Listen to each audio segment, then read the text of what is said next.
International stand up to bullying day आज मनाया जा रहा है। बैनुल अक़वामी stand up to bullying day साल में 2 बार फरवरी और नवंबर में मनाया जाता है और फरवरी में ये महीने के आखिरी जुमे को होता है, जबकि नवंबर में ये दिन महीने के तीसरे जुमे को मनाया जाता है। ये खुसूसी तकरीब है जिसमें शुरका बुलिंग के खिलाफ एक अवामी मौक़िफ़ लेने के लिए पिंक कमीज़ भी पहन कर आते हैं। तो बेसिकली आज हमारा मकसद भी यही है, क्योंकि जो रिपोर्ट्स के मुताबिक थोड़ी आपके साथ हम शेयर कर देते हैं कि हर 5 में से 1 तालिब इल्म गुंडागर्दी की इत्तला देता है। ख़वातीन तालिब इल्मों के मुकाबले में मर्दों की ज़्यादा फ़ीसद जिस्मानी तौर पर बुलिंग की जाती है और एक रिपोर्ट के मुताबिक आपको ये फिगर्स अगर हम शेयर करें, 13% का मजाक उड़ाया जाता है, मुख्तलिफ नामों से पुकारा जाता है या उनकी तौहीन की जाती है, 13% अफवाहों का शिकार, 5% को धकेल दिया गया या धक्का दिया गया, उन पर थूक दिया गया और 5% को जानबूझकर सरगर्मियों से खारिज कर दिया जाता है। और इस रिपोर्ट के मुताबिक मर्द जो तलबा हैं 17%, जबकि ख़वातीन का 24% जो है वो स्कूल में बुलिंग होती है और ये बच्चे बुलिंग का शिकार होते हैं। और अगर जमील हम स्पेसिफिकली पाकिस्तान की बात करें तो बिल्कुल इस चीज़ को कंसिडर नहीं किया जाता। बच्चों की जो बुली करते हैं बच्चे एक दूसरे को स्कूल्स में, कॉलेजेस में, यूनिवर्सिटीज़ में, इवन अगर हम एज ग्रुप की बात करें तो अब तो कोई एज ग्रुप भी नहीं है कि छोटे बच्चे एक दूसरे को बुली करें। टीनेजर्स, एडल्ट्स भी एक दूसरे को बुली कर रहे होते हैं और हमारे पाकिस्तान में इस तरफ कोई तवज्जो नहीं दे रहा। साइकोलॉजिकली कितना बुरा इम्पैक्ट आता है, कितना एडवर्स इफेक्ट आता है, आपकी स्टडीज़ पे कितना बुरा इम्पैक्ट आता है, आपके करियर चॉइसेस में आपको बहुत मसला होता है अगर आपको बुली किया जाए, आपके वेट की वजह से, आपके रंग की वजह से, आपकी हाइट की वजह से, इवन आपके नाम की वजह से। तो बच्चे जो है वो बहुत इंफीरियरिटी कॉम्प्लेक्स में मुब्तला हो जाते हैं और बहुत उन पे बहुत बुरे असरात पड़ते हैं, बहुत बुरे स्टडीज़ के, उनके कॉन्फिडेंस उनका बहुत ज़्यादा शेक हो जाता है। और आपने बिल्कुल सही कहा कि पाकिस्तान में बिल्कुल भी इससे तवज्जो नहीं दी जाती, तो इसीलिए आज इस टॉपिक को हम डिस्कस करेंगे जनाब। और इस्ना मुनीर साहिबा इस वक्त हमारे साथ हैं, चाइल्ड साइकोलॉजिस्ट हैं।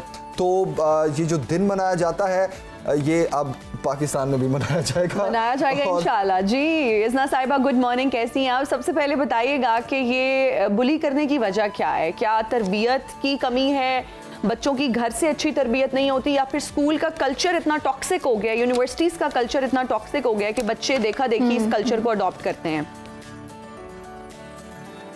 रीज़न्स बहुत सारी हैं, लेकिन जो बेसिक रीज़न्स हमें रिसर्च बताती है उसमें ये आता है कि जो बच्चे ब्रोकन फैमिली से आते हैं या अब्यूसिव पेरेंटिंग स्टाइल्स के साथ आते हैं वो सबसे ज़्यादा बुली करते हैं।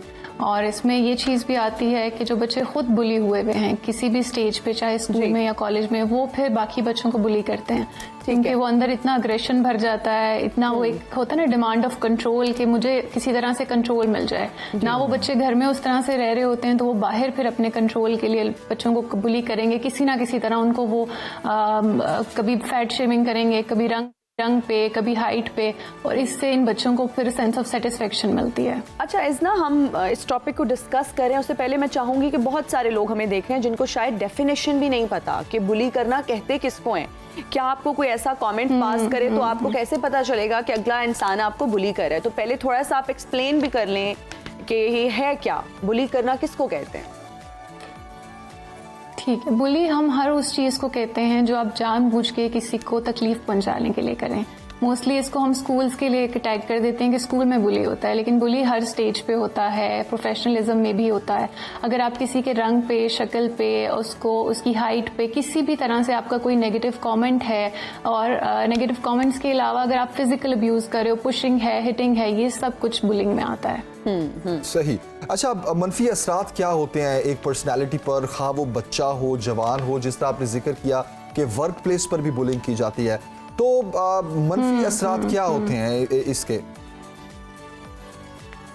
मनफी असरात में सबसे पहले तो जो हमें मोस्टली देखने को मिलता है अपने क्लिनिक्स में वो होता है साइकोलॉजिकल प्रॉब्लम्स। प्रॉपर डिसऑर्डर्स बन जाते हैं लोगों में, एंजाइटी है, डिप्रेशन है, बॉर्डर लाइन है, बहुत सारे पर्सनैलिटी डिसऑर्डर्स हैं जो बच्चों में या एडल्ट्स में पाए जाते हैं। मोस्टली जो बॉर्डर लाइन वाले होते हैं उनको आप थोड़ा सा प्रोब करो तो समझ आती है कि ये चाइल्डहुड में किसी ना किसी स्टेज पे बुली हुए हैं। इसके अलावा लो सेल्फ एस्टीम है, सोशल लाइफ उन लोगों की बहुत ज़्यादा डिस्टर्ब रहती है, इन लोगों को रिलेशनशिप्स बनाने में मसला होता है क्योंकि ट्रस्ट इशू नहीं आता।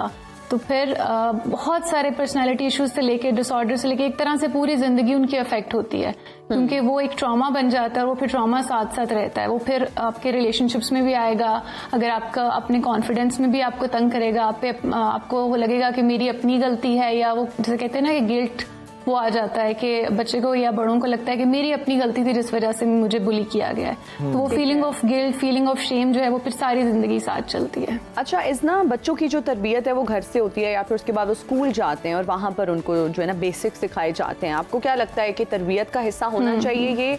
और फिर स्कूल्स में किन चीज़ों को इम्प्लीमेंट करना चाहिए? क्या कोई इस तरह की काउंसलिंग सेशंस होने चाहिए? क्या टीचर्स को एक सब्जेक्ट इंट्रोड्यूस करवाना चाहिए जिसमें बच्चों को अवेयरनेस होनी चाहिए कि एक दूसरे को बुली करना is not a good thing और इस कल्चर को हमें ख़त्म करना चाहिए?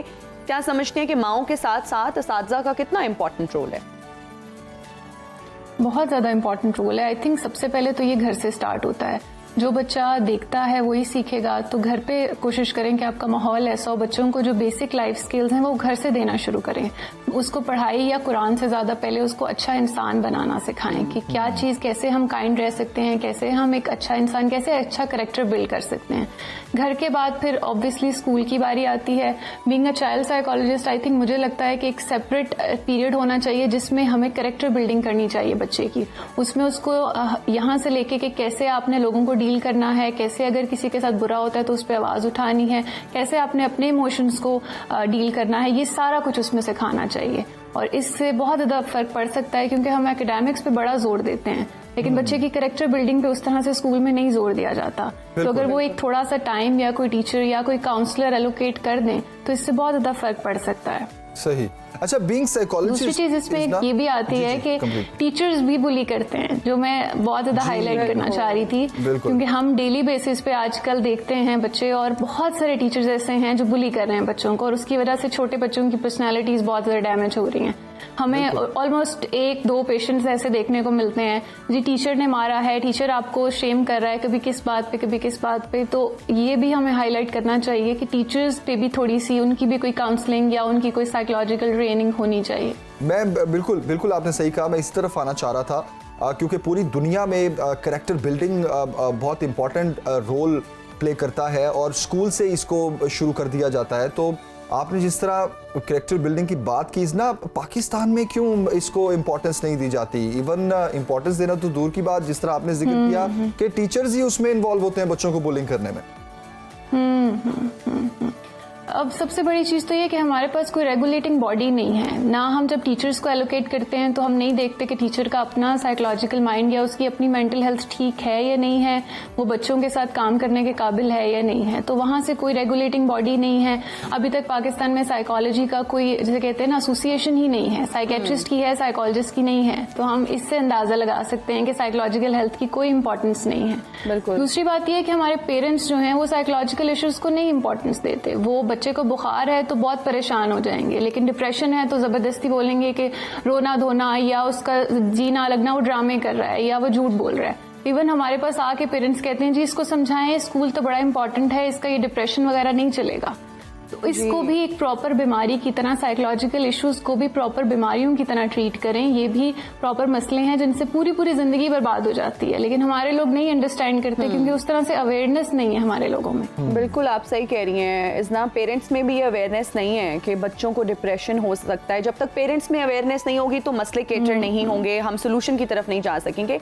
फिर एक और भी बहुत बड़ा अलमिया है हमारी सोसाइटी का कि अगर बच्चा घर आकर कंप्लेन करता है, माँ बाप को बताता है कि जी उस बच्चे ने मुझे मारा या मुझे टीचर ने मारा, उसने ये कहा, तो वालिदैन का ये रवैया होता है कि तुम्हारी गलती होगी, तुमने ही कुछ गलत किया होगा, तुम ही जाके सॉरी कर लो। तो आप क्या समझती हैं कि बच्चों को किस तरह से वालिदैन को ट्रीट करना चाहिए, उनको कितनी इंपॉर्टेंस देना ज़रूरी है और उनकी भी एक से होनी चाहिए? मुझे लगता है बहुत उनका भी, बच्चे भी ओपिनियनेटेड होते हैं और उनके ओपिनियन को भी आपको वैल्यू करना चाहिए। सबसे पहले तो जो पेरेंट्स गलती करते हैं कि वो वैलिडेट नहीं करते बच्चे की फीलिंग को। अगर कोई बच्चा कंफर्टेबल नहीं है क्लास में या उसे कोई बुरी तरह से टच कर रहा है या कोई बात कर रहा है तो पेरेंट्स कहते हैं कोई बात नहीं, खैर ये जाने दो। उससे क्या होता है कि बच्चे को लगता है जो मैं फील कर रहा हूँ वो फीलिंग्स इंपॉर्टेंट नहीं है, और फिर वो अंदर ही अंदर, जिसे कहते हैं ना, बच्चा अंदर से कुड़ता रहता है। हमें सबसे पहले ये करना है कि बच्चे की फीलिंग्स को वैलिडेट करना है कि जो आप फील कर रहे हो वो ठीक है, वो आपका राइट है। अगर आपको कोई अनकंफर्टेबल फील करवा रहा है तो it's your right to feel bad. ये नहीं कि उसे बोलेंगे, उसे स्नब कर देंगे, ठीक है कोई नहीं जाने दो। सबसे पहले तो वैलिडेशन आती है, फिर उसमें आता है कि उसको अपने राइट्स का बताएं, उसको उसकी बाउंड्रीज का बताएं कि कोई आपको ऐसे टच कर रहा है तो ये गलत है, कोई आपको ये कह रहा है तो वो गलत है। हम लोग घर में ही बाउंड्री सेटिंग नहीं करते, हमारे पेरेंट्स को भी नहीं पता होता कि हमारी क्या बाउंड्रीज हैं, तो बच्चों को तो बिल्कुल ही आइडिया नहीं होगा। तो घर से बच्चों को बाउंड्री सेटिंग करें, उनके राइट्स, उनका जो राइट है रॉन्ग है वो बताएं, ताकि उनकी थोड़ी सी साइकोलॉजिकल ट्रेनिंग घर से हो जाए। बिल्कुल सही। अगर बच्चा बुली हो भी रहा होता है तो मोस्टली बच्चे नहीं इसको करते, उनको पता ही नहीं होता कि वो बुली हो रहे हैं। घर आके रोएंगे या करेंगे, इससे ज्यादा कुछ भी नहीं, क्योंकि उन्हें नहीं पता कि उनके साथ बुलिंग हो रही है। क्योंकि बुलिंग हम लोग मोस्टली क्या कहते हैं, किसी ने मारा है या सेक्सुअल अब्यूज है, सिर्फ उसको बुलिंग में करते हैं। बुलिंग इवन किसी को अगर आप मोटा पतला कह रहे हैं वो भी बुलिंग है। तो ये छोटी छोटी चीजें हैं जो घर से आप ट्रेन करें बच्चों को। बिल्कुल सही। अब इसना आपको लगता है कि जिस तरह हम एक टर्म यूज करते हैं जनरेशन गैप, और उसके बाद अब हमारी सोसाइटी में एक कम्युनिकेशन गैप बढ़ना शुरू हो गया, क्योंकि आजकल के पढ़े लिखे वालिदैन भी जो है वो अपने बच्चों को टाइम नहीं देते, कुछ दे भी नहीं पाते। तो आपको लगता है कम्युनिकेशन गैप होने की भी एक बड़ी रीजन है कि आप बच्चों से बात ही नहीं कर रहे, उनको कुछ समझा नहीं रहे, ना उनकी सुन रहे हैं ना आप उनको कुछ समझा रहे हैं? ये बहुत बड़ा फैक्टर है। मोस्टली जो बच्चे साइकोलॉजिकल इश्यूज से फेस कर रहे होते हैं उनमें हम देखते हैं कि मोस्टली नेग्लेक्टेड बच्चे हैं, पेरेंट्स के पास टाइम नहीं है, और उस टाइम ना होने की वजह से बहुत सारे बच्चों में फिर वर्थलेसनेस पैदा होती है कि मैं शायद इतना इम्पोर्टेंट नहीं हूँ कि माँ बाप के पास मेरे लिए टाइम है। और ये है एक फैक्टर बहुत ज़्यादा है। मोस्टली वो पेरेंट्स जो दोनों मदर फादर दोनों वर्किंग हैं, उनके बच्चों में ये बहुत ज़्यादा हमें देखने को मिलता है, क्योंकि वो निगलेक्ट हो रहे होते हैं। तो उनमें, और यही बच्चे फिर बुली भी होते हैं और यही बच्चे फिर बुली भी कर सकते हैं। घर से आपका सब कुछ स्टार्ट होता है।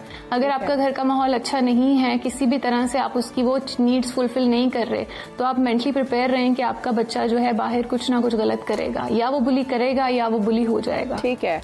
अच्छा इसना थोड़ा सा सिम्टम्स की तरफ आते हैं। बताइएगा कि एक बच्चा जो स्कूल में बुली हो रहा है, कॉलेज, यूनिवर्सिटी, कहीं भी अगर वो बुली हो रहा है, क्या सिम्टम्स हैं? पेरेंट्स को किस तरह से पता चल सकता है कि हमारा बच्चा इस वक्त इस डिप्रेशन में है, इस एंजाइटी, स्ट्रेस में है और उसकी वजह ये है? क्या वो अपेरेंट सिम्टम्स हैं जो कि नजर आती हैं? सबसे पहला सिम्टम तो उसमें आता है कि बच्चा स्कूल जाने में जिद करना शुरू कर देता है कि मैंने नहीं जाना। उसका वो कंफर्ट लेवल खराब हो जाता है।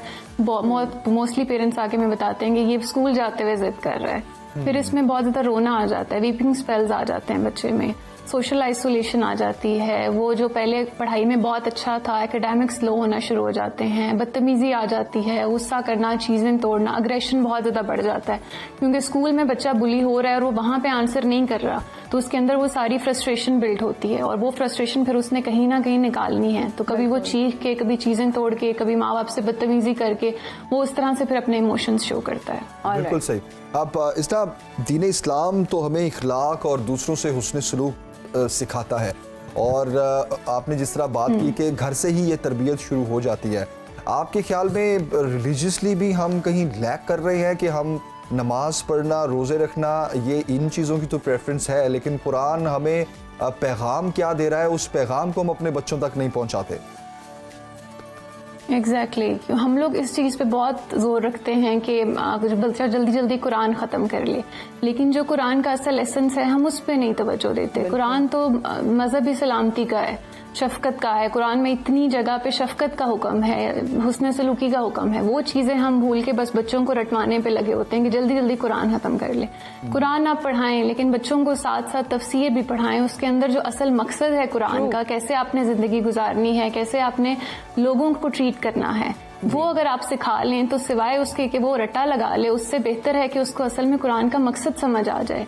एक दफा अगर आप कुरान बच्चे को अच्छी तरह से समझा लेते हैं तो उसकी पूरी जिंदगी बन जाएगी। हमारे पास तो बहुत एक अच्छा मौका है कि हमारे पास हमारा कुरान मजीद है। अगर आप उसको फॉलो कर लें तो आपको ये बाकी सारे मसलों से आपकी जान छूट जाएगी। फिर अपने इमोशंस को कैसे कंट्रोल करना है, साइकोलॉजिकल इश्यूज से कैसे डील करना है, या बुली क्यों करते हैं बच्चे, ये सारा कुछ आपको समझ आ जाएगा।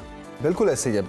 इज़ना मुनीर साहिबा, बहुत शुक्रिया आपके वक्त के लिए, बहुत हेल्थी और प्रोडक्टिव ये डिस्कशन थी, और हम उम्मीद करते हैं कि वो पेरेंट्स जिन्होंने अभी हमें सुना वो इस पर अमल भी करेंगे। बिल्कुल। और इसमें कोई शक नहीं है कि कुरान मजीद एक पूरा ज़ायात है। अल्लाह ताला खुद इंसान से मुखातिब होकर उसको बता रहा है कि ज़मीन पर ज़िंदगी किस तरह गुजारनी है, और बार बार हुस्न सलूक, शफकत और इन चीज़ों का पैगाम हमें कुरान देता है। लेकिन मैं अक्सर ये बात कहता हूँ फैमिली गेट टुगेदर्स में भी कि कुरान की अरबी पढ़ लेना वो एक सवाब है। हम नमाज में भी कुरान पढ़ रहे हैं, लेकिन अल्लाह ताला उस कुरान में जो पैगाम दे रहा है हमने बेसिकली उसके मुताबिक चलना है। उससे हम दूर हो गए। तफसीर के साथ पढ़ना बहुत जरूरी है। चाहे आप रोज एक आयत का ही तर्जमा पढ़ लें, उसका मफहूम आप समझ लें, कितना बड़ा चेंज आएगा अगर हर रोज एक आयत का मफहूम आप पढ़ें और फिर उस पर अमल करें। जमील, मैं एक जगह एक और चीज पढ़ी थी कि हम नमाज पढ़ते हैं और हम बड़े रिलीजियसली नमाज पढ़ते हैं, 5 वक्त की नमाज। हमारी कोशिश होती है कि कोई नमाज हमारी मिस ना हो, लेकिन क्या हमें मतलब पता है